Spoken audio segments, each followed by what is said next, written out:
Assalamualaikum warahmatullahi wabarakatuh. Bagaimana kabar semuanya hari ini? Semoga selalu dalam keadaan sehat ya. Hari ini kita akan belajar tentang sistem gerak manusia. Kompetensi dasar yang akan kita pelajari 3.1. Menganalisis gerak pada makhluk hidup, sistem gerak pada manusia, dan upaya menjaga kesehatan. 4.1. Menyajikan karya tentang berbagai gangguan pada sistem gerak serta upaya menjaga kesehatan.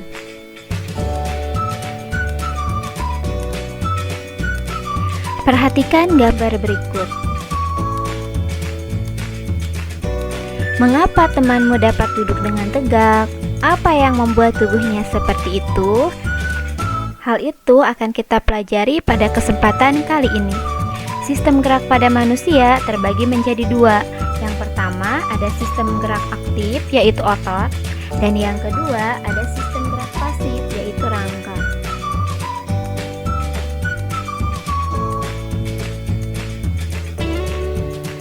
Manusia memiliki kemampuan berjalan, lalu memiliki kemampuan berolahraga, dan juga memiliki kemampuan menari. Itu semua dilakukan karena adanya sistem gerak. Sistem gerak manusia terdiri dari yang pertama tulang. Kumpulan dari tulang disebut dengan rangka, kedua sendi, dan yang ketiga otot. Lalu, apa saja bagian-bagian sistem gerak? Bagian-bagian sistem gerak yang pertama adalah rangka. Fungsi rangka diantaranya 1. Memberi bentuk tubuh, seperti tulang tengkorak memberi bentuk pada wajah. Yang kedua, menopang tubuh, seperti tulang punggung. Yang ketiga, melindungi organ tubuh bagian dalam. Contohnya, tulang rusuk melindungi jantung dan juga melindungi paru-paru. Berikutnya, tempat meletaknya otot sebagai alat gerak aktif sehingga dapat menggerakkan tulang. Dan yang kelima, tempat pembentukan sel darah merah. Struktur rangka manusia terdiri dari 1. Tengkorak, 2. Tulang badan, dan 3. Tulang anggota gerak. Ada tulang anggota gerak bagian atas dan ada tulang anggota gerak bagian bawah. Berikutnya, tengkorak. Tengkorak memiliki beberapa bagian. Ada tulang wajah dan juga ada tulang pelindung otak. Tulang wajah terdiri dari 1. Tulang rahang atas.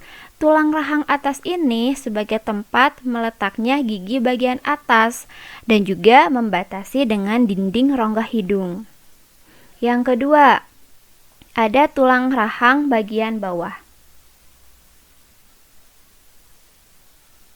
Tulang rahang bagian bawah ini berbentuk seperti huruf U dan juga tempat meletaknya gigi bagian bawah. Berikutnya ada tulang lidah di bagian dalam. Setelah itu ada tulang pipi dan juga ada tulang hidung. Berikutnya kita bahas mengenai tulang pelindung otak. Tulang pelindung otak yang pertama ada tulang pelipis. Setelah itu ada tulang ubun-ubun. Lalu ada tulang tapis. Berikutnya ada tulang dahi. Lalu ada tulang baji. Dan yang terakhir, adanya tulang belakang kepala.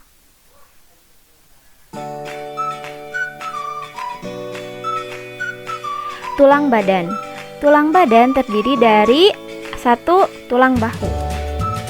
Perhatikan video berikut.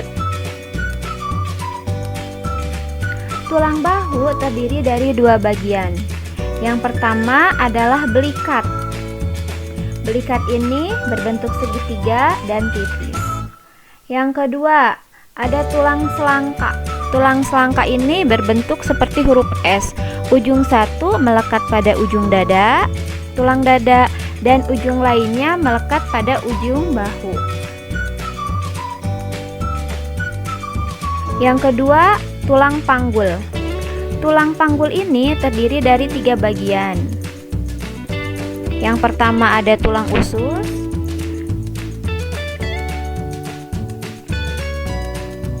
lalu ada tulang duduk,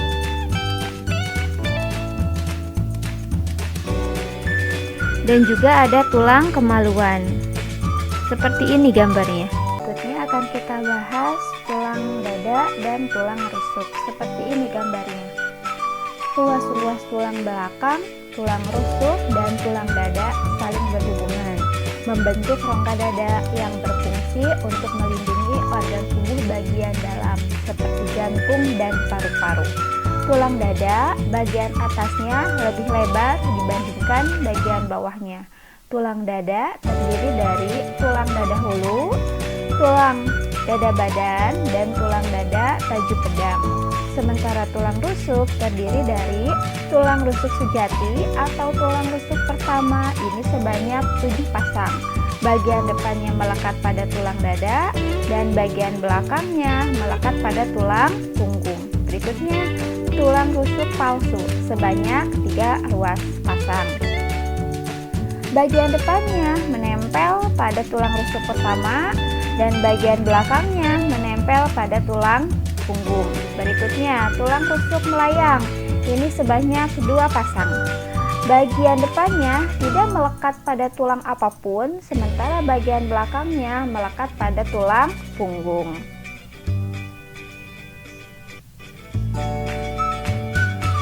Berikutnya akan kita bahas tulang belakang.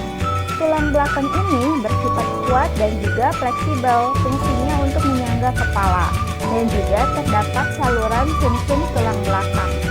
Tulang belakang ini terdiri dari tulang leher sebanyak 7 ruas, tulang punggung sebanyak 12 ruas, tulang punggung lagi sebanyak 5 ruas, tulang kelangkang sebanyak 5 ruas, dan yang terakhir adalah adanya tulang ekor sebanyak 4 ruas.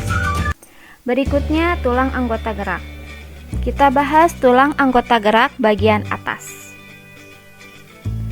Tulang anggota gerak bagian atas terdiri dari beberapa bagian.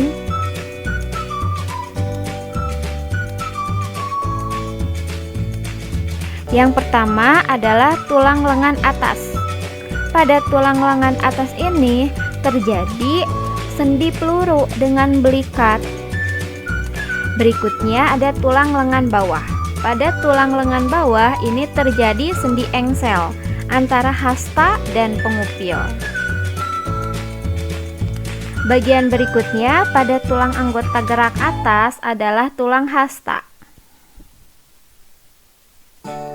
Di samping tulang hasta ada tulang pengupil. Berikutnya, tulang anggota gerak bagian atas adalah adanya tulang pergelangan tangan sebanyak 8 buah. Dan yang terakhir adanya tulang ruas-ruas jari tangan sebanyak 14 buah.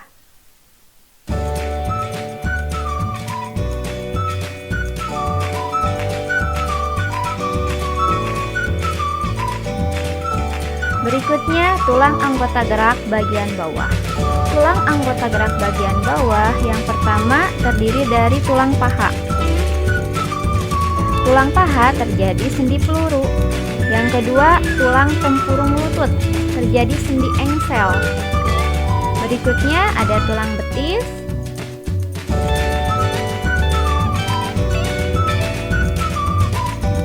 Lalu ada tulang kering.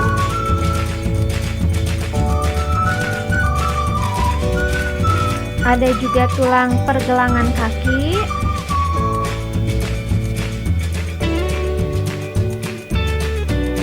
Ada tulang telapak kaki. Dan ada tulang jari-jari kaki. Seperti ini gambarnya.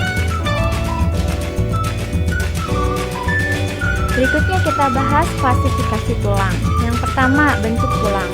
Bentuk tulang yang pertama ada tulang pipa. Tulang pipa ini memiliki bentuk seperti pipa, lalu memanjang dan di tengahnya terdapat lubang. Contohnya tulang paha dan juga tulang tangan. Yang kedua adalah tulang pipi, berbentuk seperti pipi, seperti plat. Contohnya tulang rusuk dan tulang belikat.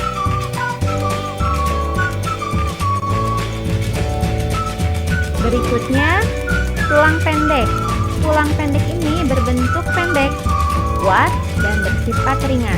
Contohnya, tulang pergelangan dan juga tulang lutut, dan juga tulang tempurung lutut. Berikutnya, D. Tulang tidak beraturan, merupakan gabungan dari berbagai bentuk tulang. Contohnya, tulang wajah, tulang pada ruas-ruas tulang belakang. Klasifikasi tulang berikutnya berdasarkan jenis tulang. Yang pertama ada tulang rawan atau istilah lain kartilago, tersusun dari sel-sel tulang rawan yang bersifat lentur dan juga kenyal. Contohnya tulang pada telinga dan tulang pada hidung. D. Tulang keras. Ini tersusun dari campuran kolagen dan kalsium yang membuat tulang menjadi keras. Contohnya tulang tengkorak, tulang kaki, dan lain-lain.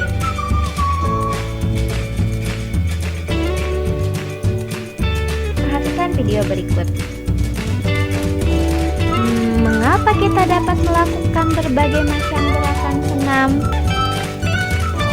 Padahal tulang sebagai penyusun sistem gerak sangat keras dan tidak dapat dibengkokkan. Ternyata itu semua terjadi karena adanya penyusun sistem gerak lainnya, yaitu sendi. Fungsi sendi adalah sebagai penghubung antara tulang, sehingga tulang-tulang dapat bergerak.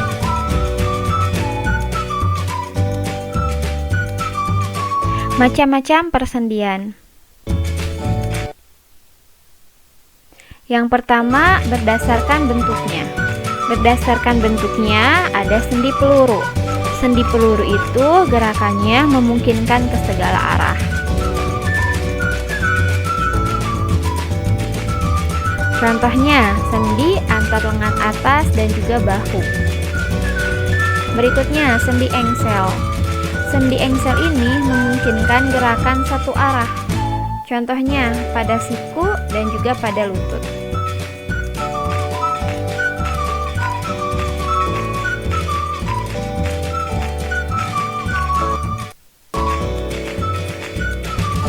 Berikutnya sendi putar, ini memungkinkan gerakan memutar.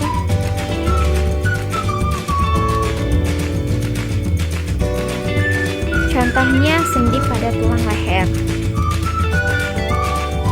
Yang keempat ada sendi plana, yaitu memungkinkan gerakan memutar dan melengkung dua arah.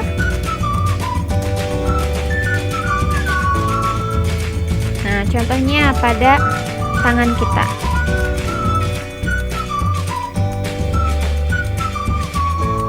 Sendi geser memungkinkan pergeseran antara tulang. Contohnya persendian pada tulang pergelangan tangan. Berikutnya kita bahas macam-macam persendian berdasarkan sifat geraknya. Yang pertama, sendi mati atau istilahnya sinartrosis, yaitu hubungan antar tulang yang tidak dapat digerakkan. Contohnya persendian pada tulang tengkorak seperti pada gambar. Lalu sendi kaku atau ampiartrosis, hubungan antar tulang yang memungkinkan terjadinya gerakan namun terbatas. Contohnya sendi antar ruas tulang belakang.